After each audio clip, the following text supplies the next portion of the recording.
ახლა 21 საუკუნეა ქრისტეს შობიდან. ქრისტეს შობამდე სულ მცირე 7 საუკუნით ადრე აქ დიდი ქალაქური ცხოვრება იყო. იმ დროსთან ჩვენ რაღაც 28 საუკუნე გვაშორებს მეტი თუ არა. ყველა შეუძლია აქ მოსვლა.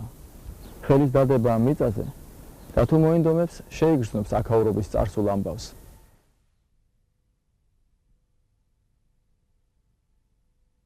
მალე საქართველოში დაიწყო დიდი თურქობა. მომთაბარეებმა დაიკავეს საქართველოს დიდი ნაწილი, გადაწვეს და მოაოხრეს ქვეყანა.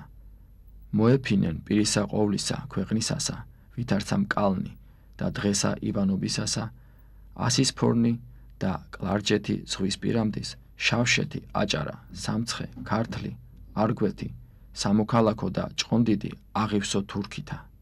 აწმყო შობილი წარსულისაგან, არის მშობელი მომავალისა. ლამაზად ჩამოაყალიბა ქართველმა კაცმა ისტორიის, წარსულის ცოდნის აუცილებლობა, იმისათვის რომ დღევანდელობა უკეთ შევიცნოთ და უფრო უკეთესად განსჭვრიტოთ მომავალი.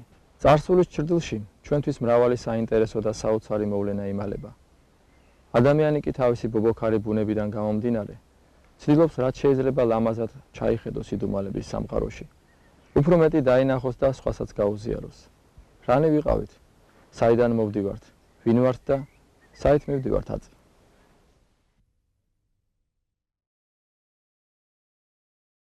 დღეისათვის და ხვალისათვის ნასოფლარი, ნაქალაქარი, ნაქართველარი და აღარავინ არ დარჩება მხეობაში ბატონი და პატრონი. გული მტკივა კაცო, გული მტკივა. ბოლო საცა უნდა წავიდე მე სააქაოდან და როგორ შეიძლება ესე ცხოვრება კაცო? ბიჭო, რას არ გვიჭირდა კაცო, როგორ არ გვიჭირდა კაცო? ომი იყო. იმედი მქონდა მაინც. ომი იყო კაცო, ეს წმენა.